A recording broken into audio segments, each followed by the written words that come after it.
The clinking of champagne glasses was the only sound louder than the frantic beating of Emma Vance's heart.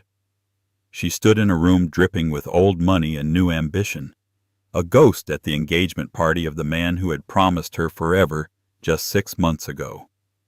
Her ex-husband, Justin Croft, held court, his arm draped around his new fiancée, a woman who looked like she was sculpted from diamonds and disdain.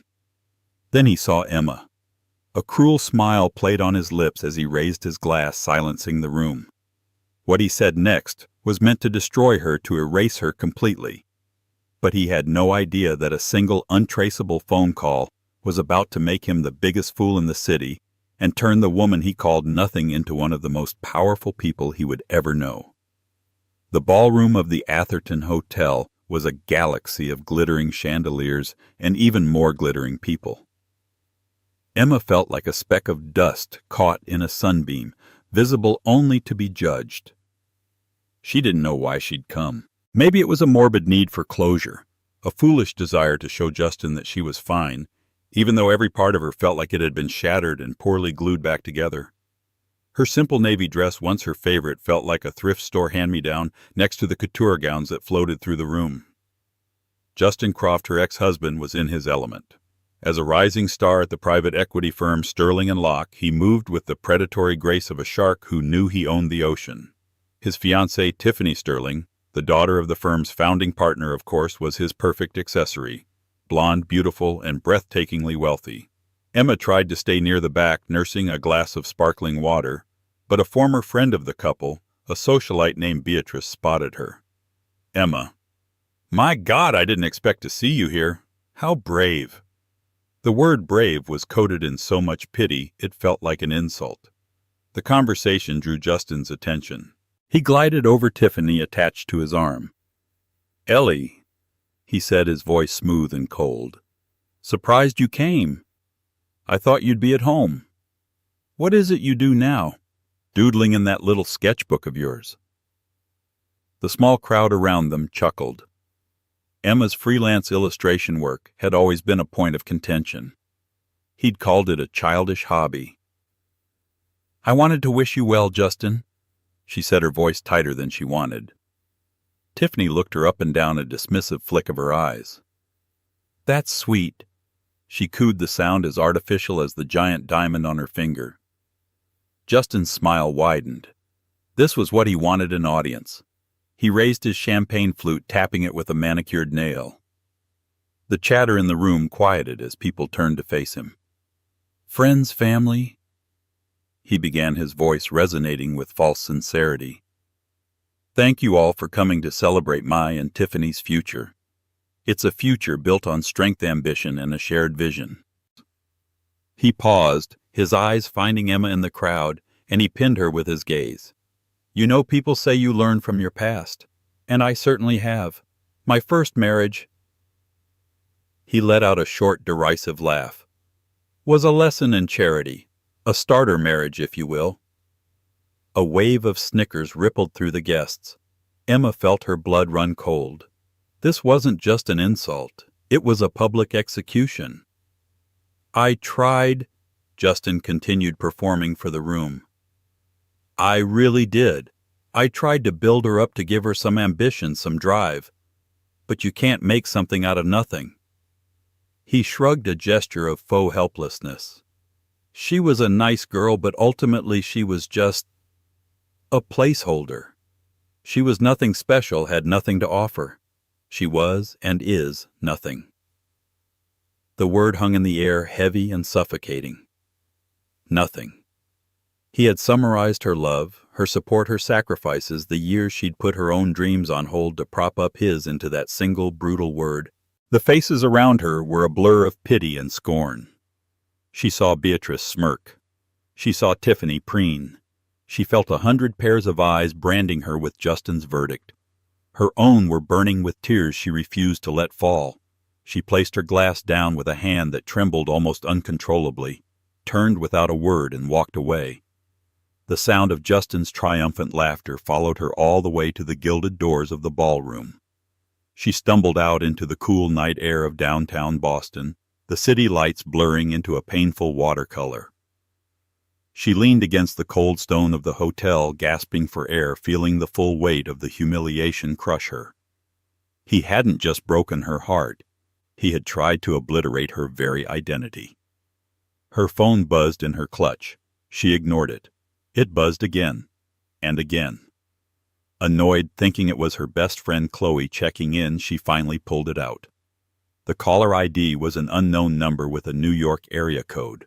Against her better judgment, she answered, her voice a raw whisper. "Hello? Am I speaking with Ms. Emma Vance, formerly Emma Croft?" The voice was male deep and impeccably formal. It was calm and steady, a stark contrast to the storm inside her. "Yes. Who is this?" "My name is Alistair Finch. I am a senior partner at the law firm of Finch, Covington & Steele in New York. I am calling on behalf of the estate of my late client, Mr. Arthur Pendleton." Emma frowned, the name barely registering. Pendleton. She vaguely remembered a great uncle on her mother's side, a reclusive old man she'd met only once as a small child. He'd sent her a $20 bill for her birthday every year until she was 10, and then nothing. He was a phantom from her family's past.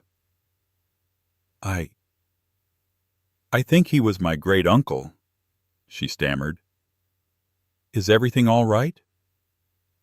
There was a pause on the other end of the line. "I'm afraid Mr. Pendleton passed away peacefully 2 days ago, Miss Vance. I am the executor of his will." "Oh, I'm sorry to hear that," she said, though the man was a stranger to her. "Thank you," Mr. Finch replied, his tone professional yet not unkind. "The reason for my call is to inform you that Mr. Pendleton has named you in his final testament. It is a matter of some urgency. Could you be at my office in Manhattan tomorrow morning at 10 a.m. for the reading? Manhattan tomorrow." Her mind was still reeling from Justin's verbal assault. I don't know. What is this about Ms. Vance?" the lawyer said, his voice dropping slightly, imbued with a gravity that cut through her shock. "I cannot discuss the details over the phone, but I can tell you this: it is imperative that you are here. What Mr. Pendleton has left for you will change your circumstances profoundly." Her circumstances. The cramped one-bedroom apartment she could barely afford. The mountain of debt from her divorce. The feeling of being utterly, hopelessly nothing. Something in Mr. Finch's tone, a hint of unspoken significance, made her straighten up. "Okay," she heard herself say, a flicker of defiance igniting within her. "I'll be there." As she hung up, she looked back at the Grand Hotel entrance, where the muffled sounds of music and laughter still spilled out. Justin was in there, basking in his victory, certain he had left her broken and worthless.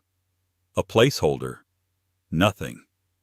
For the first time all night, a genuine, albeit watery smile touched Emma's lips. She had no idea what awaited her in New York, but it had to be better than what she was leaving behind. The first-class train ticket to New York, emailed to her by Mr. Finch's assistant within minutes of their call, felt like a relic from another life. Emma hadn't traveled in anything but coach for years. As the train sped south, Boston's skyline giving way to the Connecticut coastline, she felt a surreal sense of disconnect. Less than 12 hours ago, she had been publicly flayed, reduced to a footnote in her own life story. Now she was being summoned to a prestigious Manhattan law firm by a man she barely remembered. The offices of Finch, Covington & Steele occupied the top 3 floors of a skyscraper overlooking Central Park. The lobby was a cathedral of marble and polished brass. A silent elevator whisked her to the 80th floor, opening into a reception area that whispered rather than shouted wealth. The air smelled of old leather, lemon polish, and power.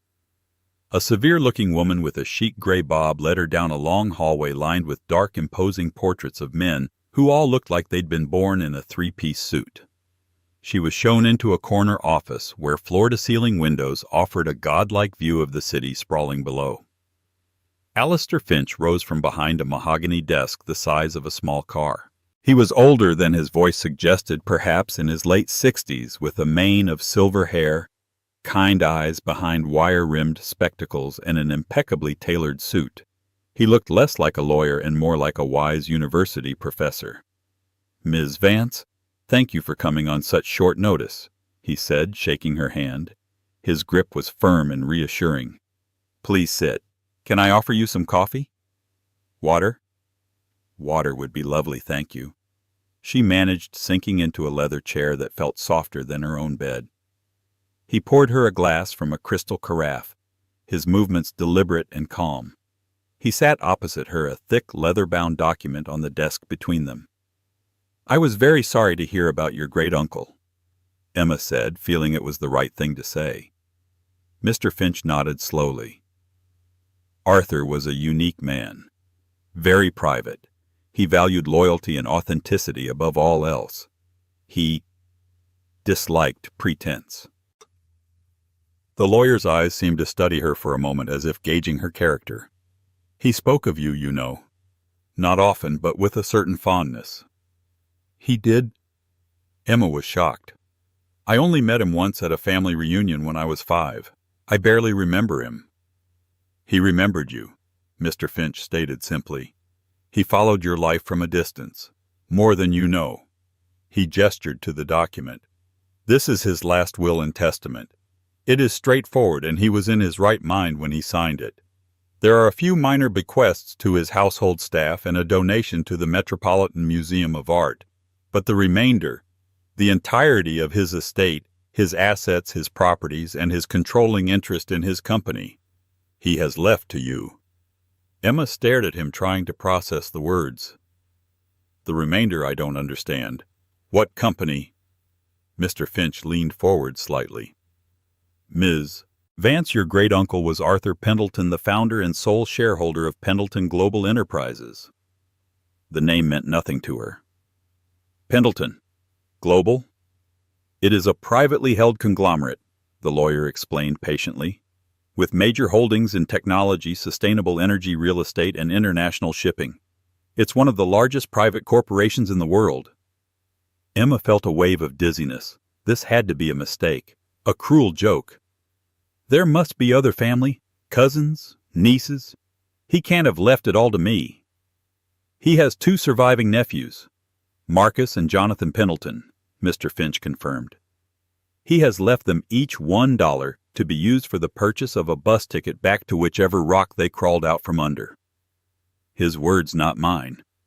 A ghost of a smile touched the lawyer's lips. He felt they embodied the very greed and artifice he despised. He was looking for someone else. Someone he felt was genuine. Emma's mind was a whirlwind. This wasn't real. "What does this estate consist of? A house, some savings?" Mr. Finch opened the folio. He cleared his throat and began to read in a calm, even tone. "To my great-niece Emma Vance, I bequeath the following: the penthouse apartment at 740 Park Avenue, New York, the waterfront estate in Southampton, New York, the chalet in Aspen, Colorado, the villa on Lake Como, Italy, and the private island in the Grenadines known as Pendleton's Rest." Emma's mouth went dry. Each location was more unbelievable than the last. But the lawyer wasn't finished. "Furthermore, I bequeath to her the entirety of the Pendleton art collection with an estimated value of $900 million. Emma made a small choking sound. $900 million. "And finally," Mr. Finch said, looking up from the page to meet her eyes directly, "I bequeath to Emma Vance my full and complete ownership of Pendleton Global Enterprises, along with all associated liquid assets, stocks, bonds, and investment portfolios." He closed the document softly. The silence in the room was absolute, broken only by the distant hum of the city far below. "Mr. Finch," Emma whispered, her voice trembling, "what is the total value of this inheritance?" Alistair Finch took a slow breath as if to prepare her. "Ms. Vance, a full valuation is ongoing, but based on the last quarterly report, the conservative net worth of the assets you have just inherited is approximately $27 billion. $27 billion. The number was so vast, so astronomical, it had no meaning. It was an abstraction. Emma felt the room tilt, the view of Central Park swimming before her eyes. She gripped the arms of the chair, anchoring herself. Nothing. Justin had called her nothing. A hysterical laugh bubbled in her chest, and she had to physically bite her lip to keep it from escaping. Mr. Finch seemed to sense her shock. "Breathe, Ms. Vance. Just breathe." She took a shaky breath, then another. "Why?" She finally asked, the word barely audible. "Why me? He didn't know me." "That's where you're mistaken," the lawyer said gently. He reached into a drawer and pulled out a slim modern tablet, sliding it across the desk to her. On the screen was a web page. It was her own personal art blog, the one she poured her heart into, filled with her delicate, whimsical illustrations of city life and quiet moments. It had a few hundred followers, mostly other aspiring artists and friends. Arthur was an intensely private man, but he was very much a man of the modern world, Mr. Finch explained. He found your blog years ago quite by accident. He never commented, never reached out. He just watched. He admired your talent, but more than that, he admired your persistence. He saw you creating beauty for its own sake, with no expectation of fame or fortune. He saw you working part-time jobs at coffee shops to support your art. He saw the world ignore you, and he saw you continue to draw anyway. He pointed to a specific post from 2 years ago. It was a simple ink drawing of a bird trying to build a nest on a windswept branch with a caption she'd written. "Some days you just have to build even if the wind is against you." "He showed me this one," Mr. Finch said softly. "He told me, 'That girl has steel in her spine, Alistair. She just doesn't know it yet.'" He believed that someone who could create value from nothing was the only person he could trust with everything he had built. The tears she had held back at the party finally came, but they weren't tears of humiliation. They were tears of disbelief, of grief for a man she'd never known, and of a staggering, terrifying vindication. An eccentric, reclusive billionaire had seen more worth in her quiet doodles than her own husband had seen in their entire marriage. Mr. Finch pushed a series of documents across the desk toward her, along with an elegant fountain pen. "These are the preliminary papers. They acknowledge your acceptance of the inheritance and grant me temporary power of attorney to manage the immediate transition. It's the first step. The rest of your life, Ms. Vance, begins the moment you sign." Her hand was shaking so badly she could barely hold the pen. She looked down at the signature line. Emma Vance, not Emma Croft, the name of a woman standing on her own. She thought of Justin's smug, cruel face. She heard his voice echo in her mind. She was nothing. With a newfound resolve that felt like it was forged in the very core of her being, she pressed the nib to the paper. The ink flowed black and final. As she signed her name, she wasn't just accepting a fortune. She was reclaiming her story. Minutes after being told she was nothing, Emma Vance became one of the richest women in the world. Leaving the law office was like stepping out of a dream and into a world that was suddenly rendered in high definition. Mr. Finch had arranged for a black car, a discreet but luxurious sedan, to be at her disposal. The driver, a polite man named Thomas, addressed her as Ms. Vance, with a deference that was both unsettling and oddly affirming. She didn't go back to her cramped Boston apartment. There was nothing for her there. Instead, on Mr. Finch's advice, she was driven to the Park Avenue penthouse. The doorman, a stoic figure named George who had worked in the building for 40 years, greeted her with a respectful nod. "Welcome home, Ms. Vance. Mr. Pendleton always said you'd be along one day." The private elevator opened directly into the apartment, and Emma gasped. It wasn't a home. It was a kingdom in the sky. A 2-story living room with windows that framed Central Park like a living masterpiece. The space was filled not with opulent clutter, but with exquisite art, comfortable-looking furniture, and thousands of books. It felt like the home of a mind, not just a wallet. A small, handwritten note from Arthur was on a table by the door. "Make it your own. Emma. Don't let my ghosts get in the way." For the next 48 hours, she existed in a state of suspended disbelief. Mr. Finch's team handled everything with quiet efficiency.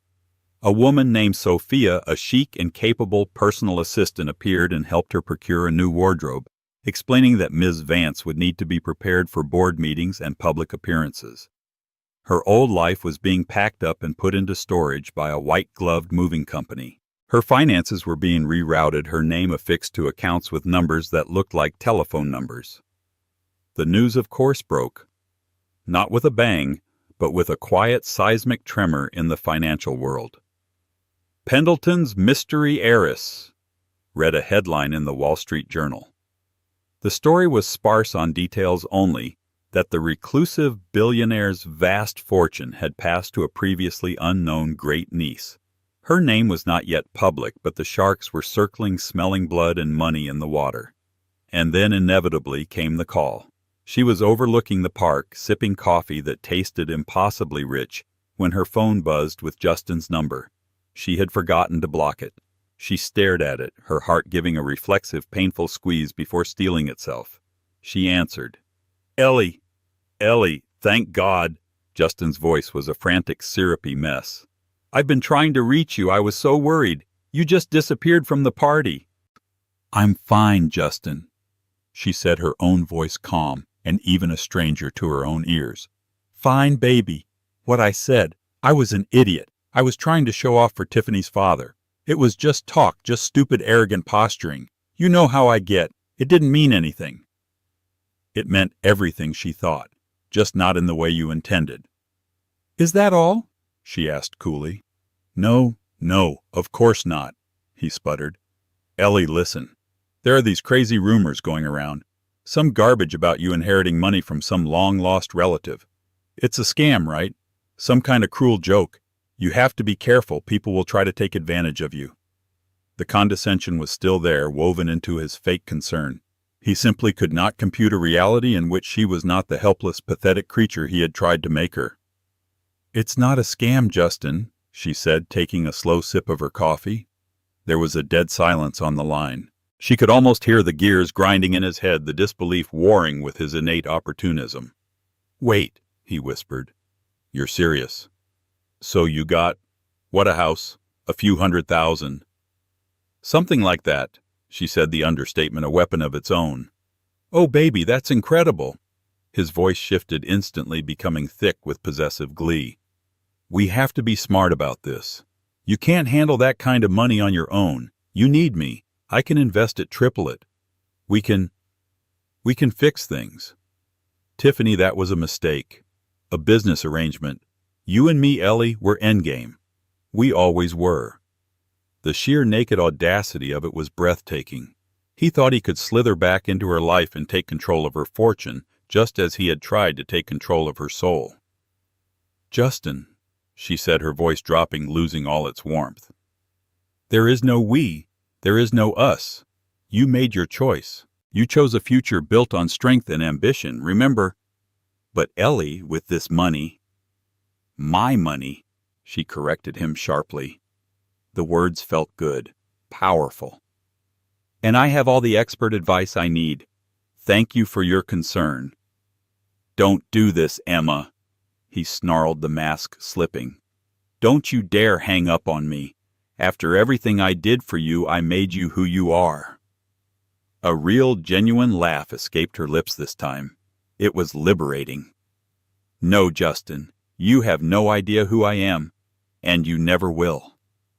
She ended the call and finally blessedly blocked his number. The sense of release was intoxicating. That afternoon she met with Alistair Finch again. He walked her through the basics of the Pendleton Global empire, a dizzying array of companies and assets. One file in particular caught her eye. It was a real estate development project in Boston, a luxury high-rise condominium. The developer was Sterling and Locke, Justin's firm. And the location? She felt a jolt of recognition. They were planning to tear down a block of old brick buildings in the North End. One of those buildings housed a small, struggling independent bookstore and cafe called the Book Nook, a place where Emma had spent countless hours, where she'd even worked part-time for a year after college. It was her sanctuary. "This property," she said, pointing to the file. "Pendleton Global owns the land, correct?" "Yes," Mr. Finch confirmed. We've been leasing it to the current tenants for decades. Sterling and Locke have made a very aggressive offer to buy the entire block. The final papers are due to be signed next week." A slow smile spread across Emma's face.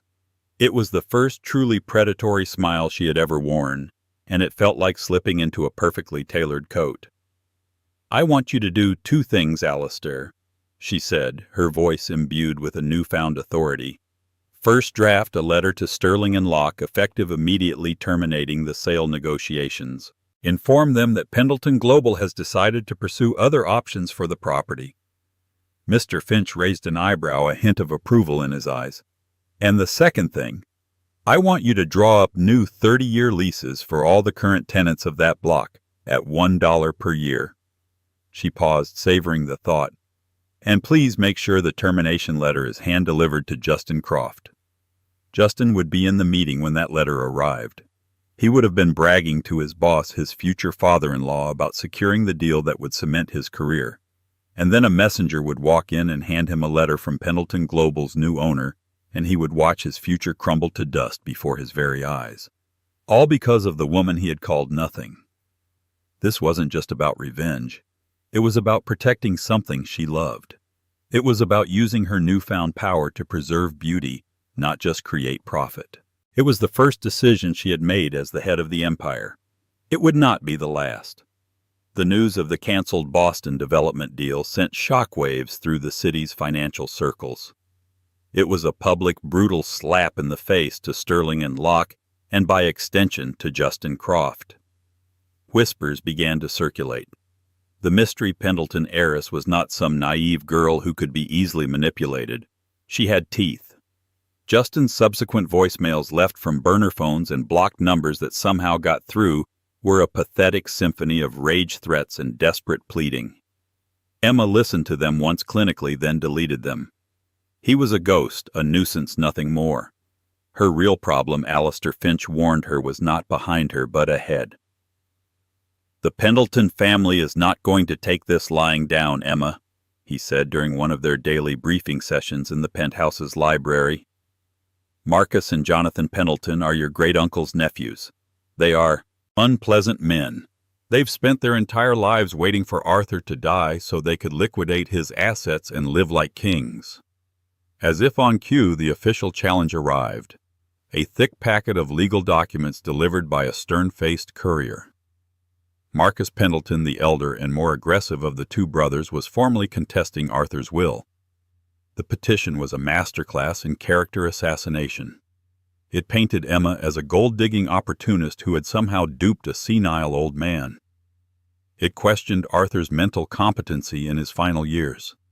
It claimed Emma was utterly unqualified to run a multinational corporation and that her leadership would bankrupt the company, destroying Arthur's legacy.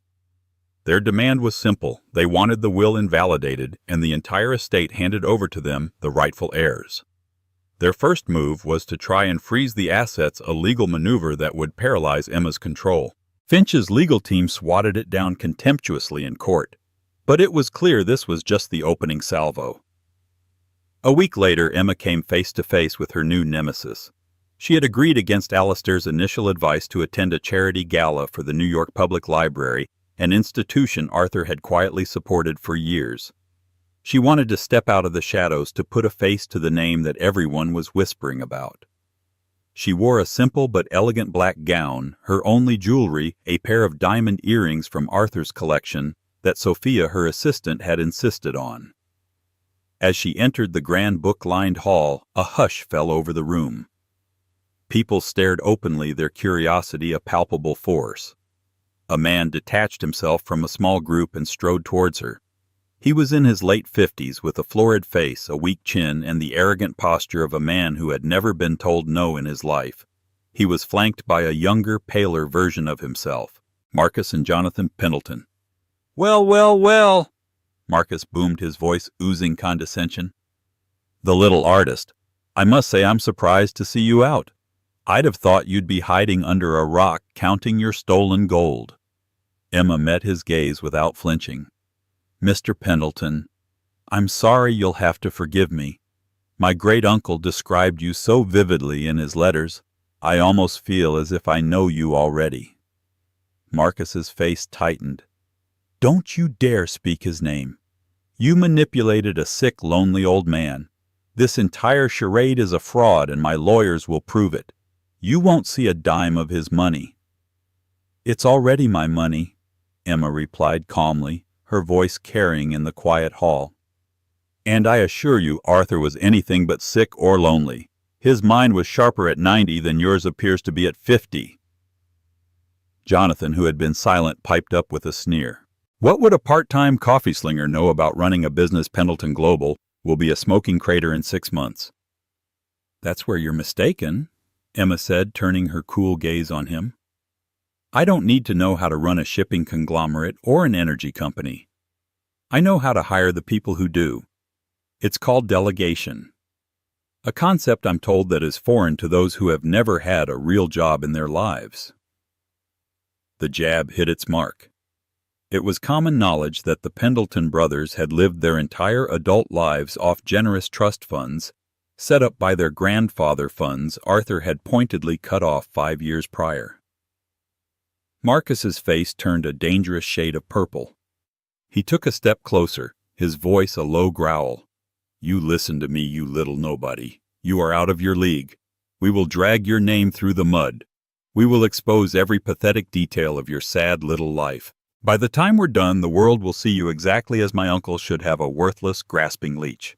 We'll offer you a settlement. Take it and disappear. $10 million. It's more than you've ever dreamed of." Emma looked at him at his desperate, angry eyes, and she felt a wave of clarity. He was just like Justin, a bully who used money and status as a substitute for character. They couldn't stand the idea of a woman they deemed inferior holding power over them. She gave him a small, pitying smile. $10 million. "That's a very generous offer, Marcus, but I'm afraid it wouldn't even cover the inheritance tax on the Aspen house. Now, if you'll excuse me, I have a library to support. It was so illuminating to finally meet you." She turned her back on him and walked away, leaving him sputtering in her wake. The encounter had been witnessed by dozens of New York's most influential people. They had seen Marcus Pendleton, the supposed heir, try to bully a lone woman, and they had seen her refuse to back down. They had seen steel. But as she mingled, forcing herself to smile and make small talk, a seed of doubt began to sprout. Marcus's threat echoed in her mind. "We will expose every pathetic detail of your sad little life." Her life was small. Her past was filled with insecurities, with moments of weakness, with the humiliation of her marriage to Justin. What if they could twist that? What if they could find a way to use Justin against her? The vultures were circling, and she knew this was more than a fight for money. It was a fight for her own narrative, for the right to be the person Arthur believed she could be. And she was starting to suspect that to truly win she had to understand why. Why had a man she barely knew placed the entire weight of his world on her shoulders? The answer, she felt, was not in a legal document, but somewhere inside the life he had lived. She had to find it. The legal battle with the Pendleton brothers escalated into a brutal war of attrition. Their strategy was clear: bury Emma and her legal team in an avalanche of motions, depositions, and invasive requests for personal information. They subpoenaed her financial records, her college transcripts, even her private journals from her teenage years. They were fishing, desperately searching for anything that could be used to paint her as unstable, incompetent, or immoral. Their biggest weapon, as she had feared, was Justin. They put him on their witness list. Justin, eager for revenge and perhaps promised a cut of the fortune, readily agreed to testify that Emma was emotionally volatile, prone to flights of fancy, and completely incapable of understanding complex financial matters.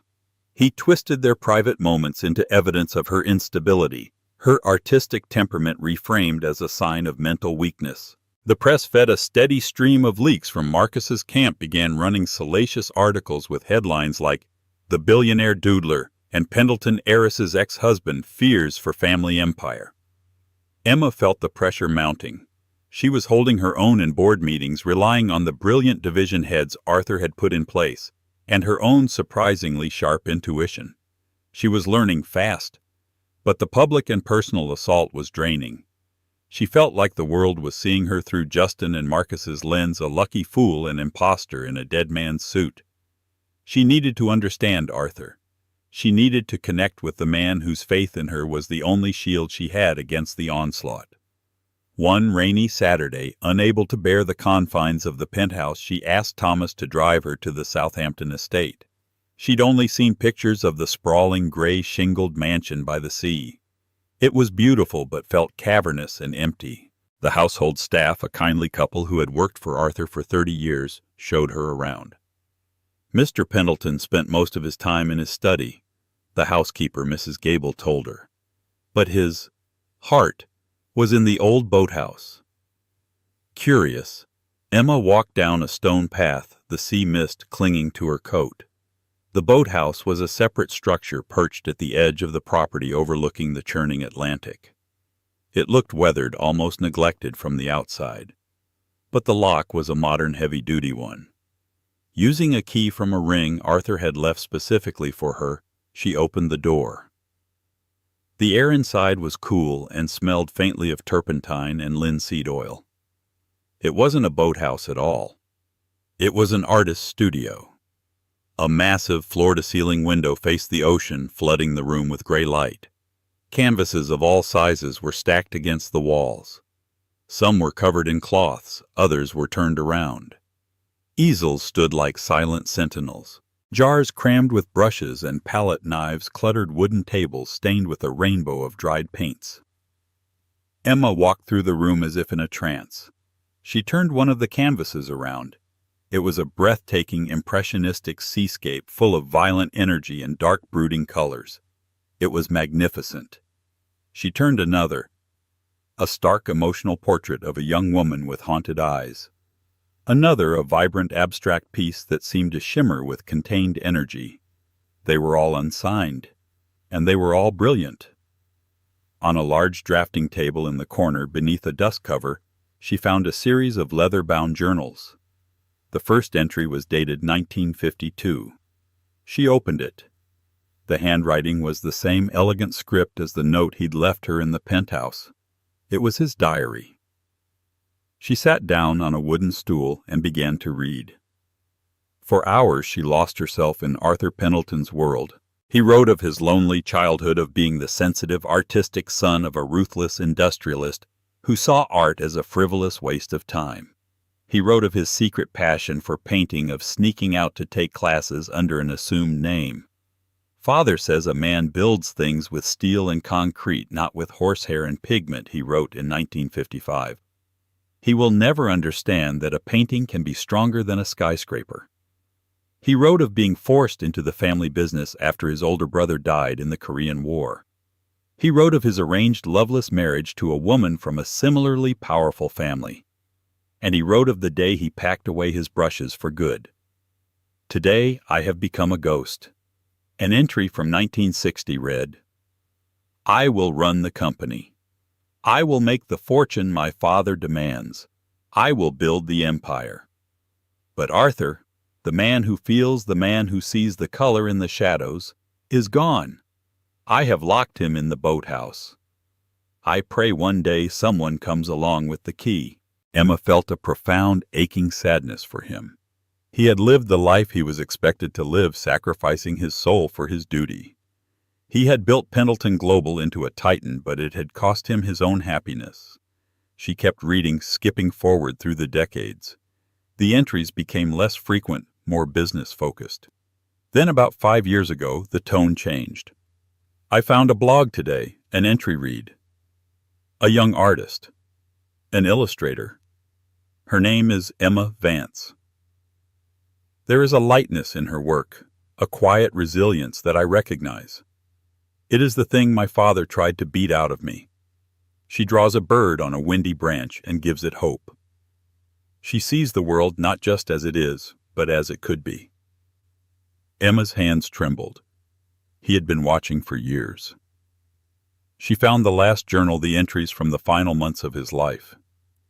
His handwriting was shakier, but the clarity of his thought was undiminished. Marcus and Jonathan came to visit today. They did not ask about my health. They asked about my portfolio. They walk through my home and see only price tags. They are my blood, but they are not my kin. They are my father's sons, not mine. And then the final entry dated just 1 week before he passed away. I spoke with Alistair today and finalized the arrangements. It is all going to Emma. Some will call me a fool, a madman. Let them. They think I am leaving her a great burden, a company she cannot possibly run. They are wrong. I am not leaving her a company. I am leaving her a choice. The choice I never had. She can sell it all and live a life of leisure, and I would not blame her. Or she can take the tools I have built, this great engine of capital, and use it as a paintbrush. She can create, she can build, she can protect. She can paint the world in better colors. I have watched her for years. I saw her life with that empty suit of a husband, a man who tried to dim her light so his could shine brighter. I saw him break her heart, but not her spirit. That bird is still on the branch, battered but building. I am not a fool. This is the soundest investment I have ever made. Tears streamed down Emma's face, dripping onto the yellowed page. It wasn't charity. It wasn't a whim. It was a legacy. A torch passed from one artist to another. He hadn't just given her his fortune. He had given her his deferred dream, his vindication. He saw her, the real her, more clearly than anyone ever had. She stood up and walked to the massive window overlooking the stormy sea. The wind howled outside. She finally understood. She was not an imposter. She was the chosen heir. The war with Marcus wasn't just about money anymore. It was about honoring the faith of the man who had seen the steel in her spine long before she knew it was there. She pulled out her phone and called Alistair Finch. "Alistair," she said, her voice clear and strong, echoing in the silent studio. "I know how we're going to win this." The deposition was held in the grand library of Emma's Park Avenue penthouse, her territory. Marcus Pendleton and his aggressive lawyer Harrison Drake sat across a long mahogany table, expecting to face a nervous, intimidated woman. They were not prepared for the calm, steely-eyed leader who entered the room. For hours, Drake hammered at her, trying to portray her as an unqualified, emotionally volatile artist. "Ms. Vance," he sneered, "you worked as a barista. Do you really expect this court to believe you are qualified to oversee a multi-billion-dollar global energy portfolio?" Emma's voice was even. "My job isn't to know how to build a solar farm, Mr. Drake. It's to have the wisdom to listen to the experts who do." Drake shifted to her marriage. "Your ex-husband, Mr. Justin Croft, will testify that you were naive and easily manipulated. Is that an accurate description?" "My ex-husband defines a person's worth by their net worth," she replied coolly. "What he saw as weakness, my great-uncle Arthur saw as strength. It's a matter of perspective." Finally, Drake played what he thought was his trump card. "Why should this court believe your great-uncle would leave his entire life's work to a stranger?" This was the moment. "I wasn't a stranger to him," Emma said, producing authenticated copies of Arthur Pendleton's private journals. She passed them to Drake's team, their faces paling as they read. "My great-uncle," she announced, her voice resonating with authority, "was a brilliant artist forced by his family to abandon his passion. In these journals he documents how he followed my own art career for years. He saw me as a kindred spirit." She locked eyes with Marcus. He also wrote about his nephews. Allow me to quote his final entry. "They walk through my home and see only price tags. They are my blood, but they are not my kin. He didn't leave his fortune to me by mistake, Mr. Drake. He left it to a fellow artist, the only person he trusted to see his life's work not as a balance sheet, but as a blank canvas." The room was silent. She had single-handedly destroyed the foundation of their case. Drake, speechless, mumbled, "No further questions." Justin Croft was brought in next, unaware of what had just transpired. He arrogantly confirmed his sworn statements, painting Emma as a financially naive, emotional wreck. Then Emma's lawyer, Alistair Finch, took over. "Mr. Croft, do you recall a party where you gave a speech referring to Ms. Vance as nothing?" Justin stammered. "It was a poor choice of words." "I am not asking for an apology. Alistair said, his voice turning to ice. "I am establishing a fact. You, their star witness, declared my client to be nothing. Yet you are arguing she is less qualified than a man who was explicitly disinherited for being a greedy vulture. Your testimony is therefore worthless." Justin sat there exposed and humiliated. He had walked in to bury Emma but had only succeeded in burying himself. The deposition shattered their case. Within a week, Marcus Pendleton dropped the lawsuit. The fight was over. Emma was finally free. Her victory solidified her position. The board of Pendleton Global, having witnessed her shrewd and formidable defense of Arthur's legacy, gave her their unequivocal respect. She took the reins of the company not as a corporate raider, but as a visionary. Guided by Arthur's journal, she pivoted the company's focus towards sustainable energy and ethical development, using its immense power to create positive change. Her most personal project was the Arthur Pendleton Foundation for the Arts, which she endowed with $1 billion to support struggling artists, ensuring that others with the creative spirit she and Arthur shared would not have their dreams extinguished by a world that valued only profit. Justin Croft's downfall was swift. The leaked deposition transcripts made him a pariah. His fiancée left him and his firm fired him. A year later, Emma saw him by chance on a street in Midtown. He looked haggard and defeated. "Emma," he said, his voice desperate. "I'm sorry. I was a fool." She looked at the man who had tried to destroy her and felt only a distant pity. "Yes, you were," she replied simply. "Is there any chance?" he began, but she gently cut him off. "The difference between us, Justin, was never about money," she said softly, her voice filled with a final, unshakable peace. "It was about value. I spent years trying to prove my worth to you. Now I know my worth was never in question." She didn't need to say more. He understood. In her silence, he was forced to confront his own emptiness. Emma got into her car without a backward glance. There was nothing for her in the past.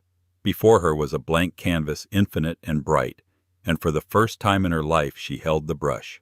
Emma Vance's story isn't just about inheriting a fortune. It's about inheriting a future she had to learn to deserve. It's a powerful reminder that our true worth is never defined by the people who try to diminish us, but by the strength we find when we're left with nothing but our own character. She went from being publicly shamed to privately powerful, transforming not only her own life, but the lives of countless others. Her journey shows us that the greatest power isn't the money you have, but the good you choose to do with it. What would you do if you were handed a second chance of that magnitude? How would you rewrite your own story? If you were moved by Emma's incredible transformation from heartbreak to heroism, please hit that like button and share this story with someone who needs to be reminded of their own inner strength. Don't forget to subscribe and turn on notifications so you won't miss our next story of unbelievable twists of fate and incredible personal triumphs.